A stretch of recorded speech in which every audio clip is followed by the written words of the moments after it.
तो उत्तरकाशी में 41 मजदूरों को बचाने की मुहिम 16वें दिन भी जारी रहेगी। रेस्क्यू ऑपरेशन में सेना ने कमान संभाल ली है। उत्तरकाशी में मजदूरों को सुरंग से सुरक्षित निकालने के लिए हर मुमकिन कोशिश की जा रही है। अगर मशीन के फेल होने के बाद अब वर्टिकल ड्रिलिंग जारी है। विशेषज्ञों का मानना है कि अगर मशीन के टुकड़े सावधानी से नहीं निकाले गए तो इससे सुरंग में बिछाई गई पाइपलाइन टूट सकती है और अगर कोई रुकावट नहीं आई तो 100 घंटे यानी 4 दिन में मजदूरों तक पहुंच जाएंगे। सिलक्यारा टनल में फंसे मजदूर के परिवार से उत्तराखंड के मुख्यमंत्री पुष्कर धामी ने चंपावत में मुलाकात की। सीएम धामी ने उन्हें भरोसा दिलाया कि टनल में फंसे सभी श्रमिकों को जल्दी ही सुरक्षित निकाल लिया जाएगा। नैनीताल में मीडिया से बातचीत करते हुए केंद्रीय रक्षा मंत्री राजनाथ सिंह ने कहा कि सिलक्यारा टनल में फंसे मजदूरों को निकालने के लिए केंद्र और राज्य सरकार पूरी तरह से प्रयास कर रही है।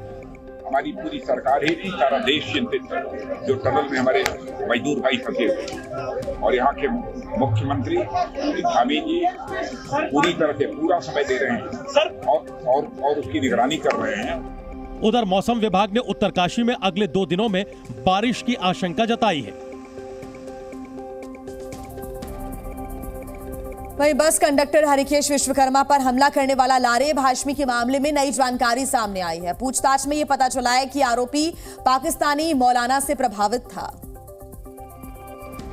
प्रयागराज में कंडक्टर पर जानलेवा हमला करने वाले और फिर वीडियो जारी करने वाले लारेब हाशमी को लेकर अब नए खुलासे हो रहे हैं। अब पुलिस को पूछताछ में पता चला कि पाकिस्तानी मौलाना से लारेब प्रभावित था। सबक सिखाने के लिए इस घटना को अंजाम दिया गया। पाकिस्तानी मौलाना के सवाल पर लारेब ने कहा कि बरेलवी हैं, इसलिए उनको मानते हैं, वो पंजाबी बोलते हैं, उनकी आइडियोलॉजी हम लोगों से मिलती है। लारेब ने पुलिस पूछताछ में बताया कि हाँ, मैंने ही उसे सबक सिखाया है। वो मुझे मेरे दोस्तों के सामने बेइज्जत कर रहा था, इसीलिए मैं उसको अल्लाह के पास पहुंचाना चाहता था। मैंने वीडियो इसलिए बनाए कि लोगों को पता चल सके कि मैंने उसे क्यों मारा। लारेब के दोस्तों ने पुलिस पूछताछ में खुलासा किया कि घटना को अंजाम देने से पहले आरोपी ने अपने व्हाट्सएप स्टेटस पर बदला लेने का स्टेटस अपडेट किया था। आरोपी बीटेक छात्र लारेब हाशमी की एसीजेएम कोर्ट ने 14 दिनों की जुडिशियल कस्टडी रिमांड मंजूर की है। फिलहाल घायल होने की वजह से उसे जेल नहीं भेजा गया है। एसआरएन अस्पताल में पुलिस कस्टडी में उसका इलाज हो रहा है। और आइए अब बात कर लेते हैं तेलंगाना की, जहां पर प्रचार के आखिरी 2 दिन अब बाकी हैं। ऐसे में आज भी राज्य में दिग्गज नेताओं की रैली होगी। पीएम मोदी और गृह मंत्री की कई रैलियां और रोड शो आज होने वाले हैं। बीजेपी अध्यक्ष जेपी नड्डा भी कई जनसभाओं के साथ साथ रोड शो भी करेंगे। तेलंगाना में चुनाव प्रचार के बीच प्रधानमंत्री नरेंद्र मोदी आंध्र प्रदेश के तिरुमाला पहुंचे, जहां रेणुगुंटा एयरपोर्ट पर आंध्र प्रदेश के राज्यपाल एस अब्दुल नजीर और मुख्यमंत्री वाईएस जगन मोहन रेड्डी ने पीएम मोदी का स्वागत किया। एयरपोर्ट के बाहर पीएम मोदी को देखने के लिए भारी संख्या में लोग जमा हो गए। पीएम मोदी आज तिरुमाला में तिरुपति बालाजी मंदिर जाकर भगवान वेंकटेश्वर के दर्शन करेंगे और फिर तेलंगाना में चुनाव प्रचार के लिए रवाना होंगे। पीएम की आज तेलंगाना में 2 रैलियां हैं और 1 रोड शो है। पीएम मोदी महमूदाबाद और करीमनगर में रैली करेंगे। हैदराबाद में शाम 5 बजे पीएम मोदी का रोड शो होगा। वहीं गृह मंत्री अमित शाह भी आज तेलंगाना में 2 रोड शो और 1 रैली को संबोधित करेंगे। वहीं बीजेपी अध्यक्ष जेपी नड्डा की भी आज 3 रैलियां और 1 रोड शो होना है। इस बार 119 विधानसभा सीटों वाले तेलंगाना को जीतने के लिए बीजेपी ने पूरी ताकत झोंक दी है। पीएम मोदी समेत बीजेपी के दिग्गज नेता तेलंगाना में ताबड़तोड़ रैलियां कर रहे हैं। वहीं तेलंगाना चुनाव प्रचार में बीजेपी और कांग्रेस के बीच जुबानी जंग जारी है। प्रचार के दौरान पीएम मोदी ने कांग्रेस पर निशाना साधा तो राहुल गांधी ने भी बीजेपी पर पलटवार किया। 1 मिनट में देखिए ये पूरी खबर।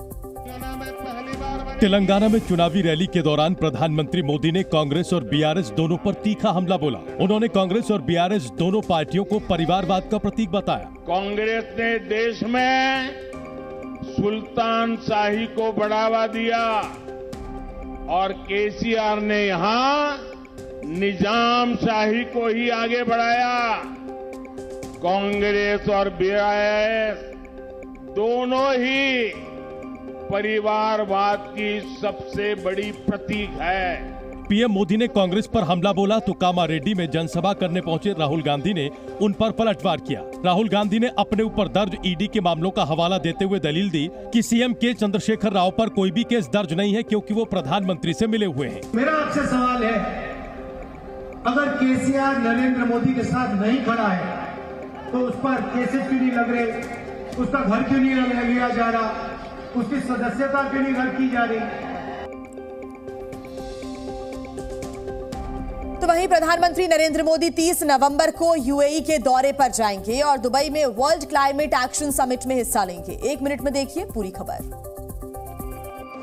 जहां एक तरफ तेलंगाना में 30 नवंबर को विधानसभा की 119 सीटों के लिए वोट डाले जाएंगे, वहीं पीएम मोदी इसी दिन यूएई के दौरे पर जाएंगे। संयुक्त अरब अमीरात के राष्ट्रपति और अबू धाबी के शासक शेख मोहम्मद बिन जायद अल नाहयान ने प्रधानमंत्री मोदी को यूएई आने का न्योता दिया था, जिसके बाद पीएम मोदी 30 नवंबर को यूएई जाएंगे। पीएम मोदी का यूएई दौरा 1 दिसंबर तक होगा। अपने 2 दिन के दौरे के दौरान पीएम मोदी दुबई में वर्ल्ड क्लाइमेट एक्शन समिट में शामिल होंगे। यूएई दौरे के दौरान पीएम मोदी कई नेताओं से द्विपक्षीय बैठकें भी करेंगे। यूएई की अध्यक्षता में 28 नवंबर से 12 दिसंबर तक COP28 का आयोजन होने जा रहा है, जिसमें भारत समेत कई देश जलवायु परिवर्तन की चुनौतियों से निपटने पर चर्चा करेंगे। पीएम मोदी का ये इजराइल हमास युद्ध के बाद पहला और इस साल का दूसरा यूएई दौरा होगा। इससे पहले पीएम मोदी 2015, 2018, 2019 और 2022 में भी यूएई का दौरा कर चुके हैं। वहीं आरएसएस प्रमुख मोहन भागवत ने ग्रेटर नोएडा में प्रबुद्ध नागरिक समारोह को संबोधित किया और हिंदू राष्ट्र, आर्टिफिशियल इंटेलिजेंस जैसे कई महत्वपूर्ण मुद्दों पर अपने विचार रखे। ग्रेटर नोएडा में प्रबुद्ध नागरिक समारोह को संबोधित करते हुए संघ प्रमुख मोहन भागवत ने कहा कि हमें अपने मूल को पहचानने की जरूरत है। उन्होंने कहा कि भारत पहले से ही हिंदू राष्ट्र है, आपको बस इसे पहचानना है। जो लोग कहते हैं कि हमको एक राष्ट्र बनना नहीं है, हिंदू राष्ट्र बनाओ, ऐसा हमको कभी कोई लोग कहते, बनाना क्या है, वो बन गया है, वो है, इसको पहचानना है बस। मोहन भागवत ने कहा कि भारत की उन्नति की प्रतीक्षा सारी दुनिया कर रही है। उन्होंने कहा कि राष्ट्र बनते हैं, बनाए नहीं जाते, और जो राष्ट्र बनाए जाते हैं वो मिट जाते हैं। राष्ट्र बनते हैं, बनाए नहीं जाते। बनाए हुए राष्ट्र टूट भी जाते हैं। जो प्राकृतिक ढंग से बने हैं वो चलते रहते हैं। तो यूनान मिस्र रोमा सब मिट गए जहां से। कुछ बात है कि हस्ती मिटती नहीं हमारी। एआई पर बोलते हुए मोहन भागवत ने कहा कि जो तकनीक मानवता के लिए खतरा बन जाए, हमें ऐसी तकनीक नहीं चाहिए।